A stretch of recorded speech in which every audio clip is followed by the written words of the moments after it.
Guys and gals, can you believe it? It's finally here. This has been a super highly requested video, and yes, we finally got around to the installation of our Hicas Delete tow arm mount install video. If you're not familiar with the Hicas kit you just purchased and or wanted to purchase, you're going to want to head over to the product page on the website, which we absolutely run through every single thing you need to know. Now this page gets updated the second we ourselves get any updates. So we have a plethora of information, FAQs, assembly guides, and even this here beautifully crafted video. Now, you may have been perusing the Gktech website, and if you were, you would have noticed that we have two, count them, 1, 2, different types of Hicas delete bars listed, with option A being the one that gives you the option of deleting the OEM Hicas unit as well as your OEM inner tie rods, but then replaces them with our tow arms, or there is option B, deleting your OEM Hicas but keeping your OEM inner tie rods. So in today's video, we will be selecting option A, which is replacing our super small, super thin, but totally adequate for some people, I guess, she's lying to you, inner tie rod ends, and replacing them with the oh so thick, oh so girthy, oh so long and strong tow arms that you can see right here on your screen. Now don't worry, for option B, we'll have this covered in another video, and we will link this on the screen right meow. Now with the tow arms, we have two flavors of choice,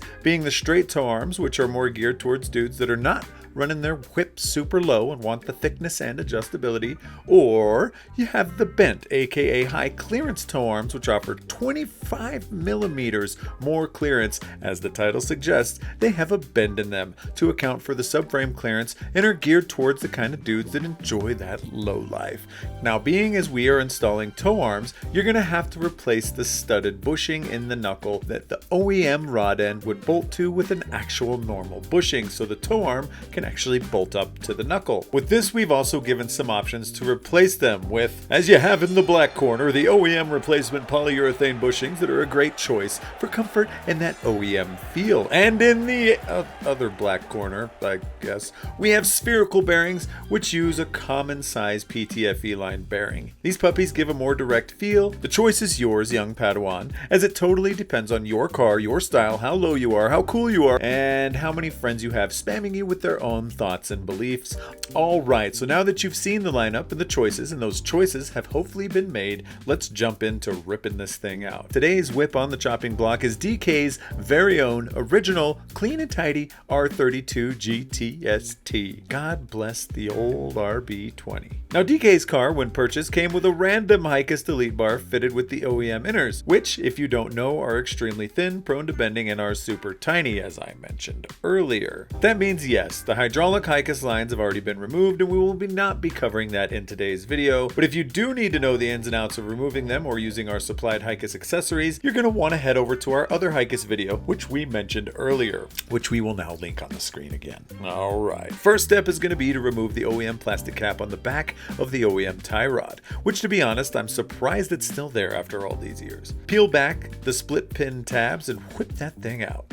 Go ahead and zap the nut off the stud. Now, the outer tie rod is secured in place via the taper, and there are a couple of ways to remove this, but in our case, we're just using a trusty 3-jaw puller. Wrap the claws around said outer rod end and wind down the puller and pop that ish off. Head on over to the two main bolts holding that random bar up, loosen and remove them both, then go ahead and remove said random lock bar and inner tie rods. Now go ahead and get your Gktech Hicas delete bar, and you're going to want to slip the bolt through the front to the back and then install that black spacer that came with said delete bar on the back side. This spaces the delete bar off the subframe to be in that perfect position. Now go ahead and throw that delete bar up, again making sure those black spacers are behind the bar, and install that onto the subframe. While you're there, get your favorite ratchet and throw some torques onto some bolts, tightening them down to the specs shown here on the screen. And now we're going to need to attack the studded bushing in the knuckle. The first step, like your current girlfriend is doing, is needing some space. Let's loosen and remove the lower coil over nut, remove the washer, and pop off off the knuckle. Then head to the back side of the studded bushing and remove the bolt and washer. Now there are a couple ways to do this also. One of the most effective ways is to use a puller like we did earlier. Wrap the jaws around the back side of the knuckle with the threaded rod against the middle of the studded bushing. You're going to want the jaws to clear the bushing's lip, and like you can see here, if you're lucky and have prayed to all the JDM gods and maybe some of the other ones up there, it'll come out by tightening the threaded rod down, and hopefully it does come out in peace, nice and smooth. Ours happened to pop out nicely. If yours did too, fantastic crispy high five for you. Alright, now on to the most critical life choice, being which bushing to get. To know how to do this, you need to measure the inside diameter of the knuckle where you just pressed the bushing out from.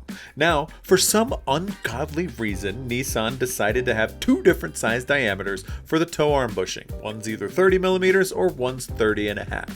The good news is we have both sizes available to suit, with the 30 millimeter bushing available in both poly and spherical, or you have the 30.5 millimeter bushing available in just the spherical option. Now DK ended up choosing the polyurethane bushings, which you can see here on the screen. They come in 3 pieces, 2 bushings that come apart, then the metal insert that goes through the guts. To fit them all up, all you need to do is take them apart, smear a light layer of grease on the top, and pop the bushing in on one side, then go to the other side and push that metal insert straight through the middle. Nice and easy. Now for the guys that chose the spherical bushings, they are not a push-in situation and are press fit. But lucky for you, yes, we do have a specific tool for that. We'll float that on the screen, right meow, and trust me, that little guy will make your life a whole lot easier, because it can also be used as a remover or installer when you end up replacing the other bushings in the knuckle as well. Bonus. Now that we're locked and loaded, sling that coilover back onto the stud, throw the washer and nut on, and torque that sucker down to the specs shown on the screen below. Next step is to throw up that long, strong, and girthy toe arm, sliding the supplied bolt and washer through the middle whilst winding the washer and nut on the backside.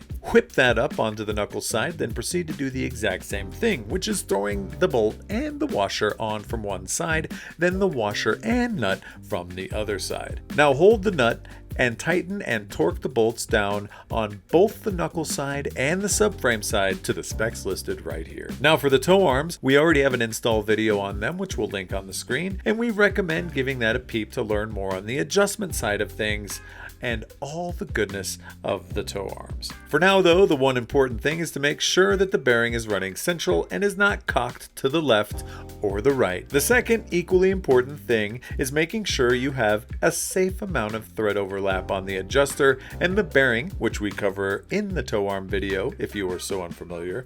Definitely give that a peep. In our case, we do have a safe amount of thread overlap and the bearing is as straight as a ruler. We just need Jesus. We just need to adjust the toe arm by eye to be as straight as DK is.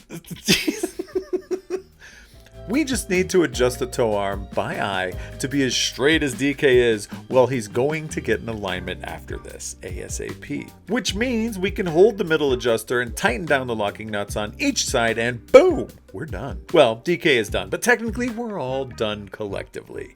Just look at it, it's beautiful. You made it, you did it, you're so good at life. We already did have Hicas cut out of our lives, but now it's like really cut out of our lives. And we no longer have 2 chopsticks dictating the toe on the rear wheels, and you can have God's favorite motor, yes, the RB20, he told me, don't listen to Zach, into every corner confidently until every single little drop of oil has been burnt or leaked, and you inevitably throw a rod or ringlet. We still love them though, and speaking of love, these guys just can't seem to get enough and throw these videos together to keep you in the know. If you know, you know, and if you don't, well, then I guess you don't. If you don't know what you're doing, please reach out to a professional that does, or you can always send us an electronic mail. We're active AF online and we'll get back to you and help out as best we can. This has been Officer Dan, Johnny Caps, and DK with another one of the world's best how-to videos. We'll catch you on the flip side. Peace.